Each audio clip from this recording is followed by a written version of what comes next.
Hello everyone. अब हम देखेंगे पार्ट 2 ऑफ लैकोपेरॉन। इसमें हम डिस्कस करेंगे प्रीवियस ईयर क्वेश्चंस जो कि लैकोपेरॉन से पूछे गए हैं। So let's first question is what is negative operon. In negative operon क्या होता है? इन नेगेटिव ओपेरॉन पहला ऑप्शन है को repressor binds with repressor, corepressor does not bind with repressor, को repressor binds with inducer, cyclic AMP have negative effect on lac operon. अब पहली बात तो है कि नेगेटिव ओपेरॉन है तो इसमें रिप्रेसर का रोल होगा। Repressor will stop the transcription. तो यहाँ पे जो एग्जाम्पल लिया गया है वो है ट्रिप्टोफैन ओपेरॉन का। इसमें क्या होता है? को रिप्रेसर ट्रिप्टोफैन इटसेल्फ को रिप्रेसर होता है। जब ज़्यादा क्वांटिटी में ट्रांसक्राइब हो जाता है then it acts as a corepressor. It binds with the apo repressor जो कि रेगुलेटरी प्रोटीन है, रेगुलेटरी जीन इसको बनाता है। जब एपो रिप्रेसर से को रिप्रेसर बाइंड करता है रिप्रेसर फॉर्म होता है and this repressor binds to the operator gene and operon is shut down. इसे कहते हैं नेगेटिव रिप्रेसिबल ओपेरॉन। तो इसका ऑप्शन हुआ फर्स्ट करेक्ट, को repressor binds with repressor. Question in E coli during lactose metabolism repressor binds to. Repressor किससे bind करता है? ऑपरेटर जीन से। ऑपरेटर जीन से रिप्रेसर बाइंड करता है लैक्टोज मेटाबॉलिज्म में। Next, at time of organogenesis genes regulate the process at different levels and at different time due to. Organogenesis में process में हर ऑर्गेन के डिफरेंशिएशन में अलग अलग टाइप की प्रोटीन्स एक्सप्रेस होती हैं। तो रेगुलेशन यहाँ पे करेगा रेगुलेटरी प्रोटीन, यानी रेगुलेटर का मेन रोल होता है in regulation. A process of organogenesis eight different levels and at different time is regulated by the regulator. So the correct option is 2. Jacob and Monod studied lactose metabolism in E. coli and proposed operon concept. Operon concept is applicable for all prokaryotes and some eukaryotes like nematodes. Next question, what does lac refer to in what we call the lactoperon? Lac operon में lack क्या होता है? Lactose.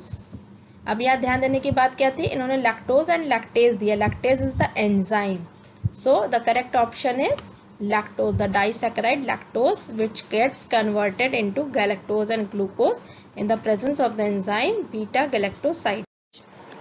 Next question, E coli cells with a mutated Z gene of the lactoperon cannot grow in medium containing only lactose as the source of energy because अगर किसी lac operon में Z gene mutated हो जाता है और वो सिर्फ ऐसे मीडियम में है जहाँ लैक्टोज ही सिर्फ एनर्जी सोर्स है, तो वो क्यों नहीं ग्रो कर पाता है? लैक्टोज अगर सिर्फ एनर्जी सोर्स है तो उसको ग्लूकोज तो लैक्टोज से ही मिलना है and lactose will be converted into glucose only in the presence of beta galactosidase. तो अगर जेड जीन हमारा म्यूटेटेड है तो बीटा गैलेक्टोसाइडेज सिंथेसाइज नहीं होगा, इसलिए ई कोलाई ऐसे मीडियम में जहाँ पे लैक्टोज ही सिर्फ एनर्जी सोर्स होगा म्यूटेटेड जेड जीन के साथ ग्रो नहीं कर पाएगा। So the correct option is second, they can not synthesise functional beta galactosidase. कि नॉनसेंस कोडॉन फॉर्म हो गया है due to mutation. Nonsense codons क्या थे? UAA, UAG या UGA में से कोई कोडॉन यहाँ पे म्यूटेशन से फॉर्म हो गया है, यानी अब Y जीन में नॉनसेंस कोडॉन है। तो जब ट्रांसक्रिप्शन स्टार्ट होगा तो सिर्फ बीटा गैलेक्टोसाइडेज एंजाइम बन सकता है क्योंकि वो Y जीन से पहले था, और Y जीन पे स्टॉप कोडॉन है तो ट्रांसक्रिप्शन उसके आगे होगा ही नहीं। तो so correct answer is fourth. Which one of the following is not a part of a transcription unit in DNA? Transcription unit में क्या क्या होता है? Promoter, structural gene and a terminator. So inducer is not a part of the transcription unit in DNA.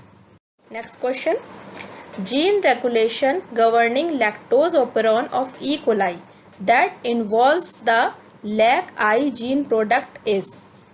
यहाँ पे पूछ रहे हैं कि जो लैक्टोज ओपेरॉन होता है उसमें किस टाइप का रेगुलेशन होता है। तो अभी हमने देखा था रिप्रेसर इन्वॉल्व है इसलिए निगेटिव, रिप्रेसर में जब इंड्यूसर ऐड हो जाता है दैट इज लैक्टोज, तो वो इंड्यूस हो जाता है transcription, that is inducible type, because repressor protein prevents transcription, क्योंकि रिप्रेसर प्रोटीन ऑपरेटर पे जब बाइंड कर जाता है तो वो प्रमोटर पे आरएनए पॉलीमरेज को बाइंड नहीं करने देता है, तो ट्रांसक्रिप्शन नहीं होता है. सो the correct answer is negative and inducible because repressor protein prevents transcription. Next question is, which of the following is required as inducer for the expression of lactoperon? Lac operon के inducer की तरह lactose act करता है. Another inducer can be allolactose. All of the following are part of an operon except, हमने देखा था operon में promoter होता है, ऑपरेटर होता है, स्ट्रक्चरल जीन्स भी होते हैं. क्या नहीं होता है? Enhancer. So the correct option is third, an enhancer is not present in an operon. अब देखिए, ये बहुत ही अच्छा क्वेश्चन आया था मैच द फॉलोइंग का. इसमें आई gene forms the repressor, Z gene forms the beta galactosidase enzyme, A gene forms the trans-acetylase, Y gene forms the permease. So the correct option will be A3, B1, C4. देखिए अब यहाँ पे A3, B1, C4 and D2. So the correct option is 3. तो ये थे हमारे previous year asked question from the lactoperon. Hope this is useful for all of you. Thank you all of you.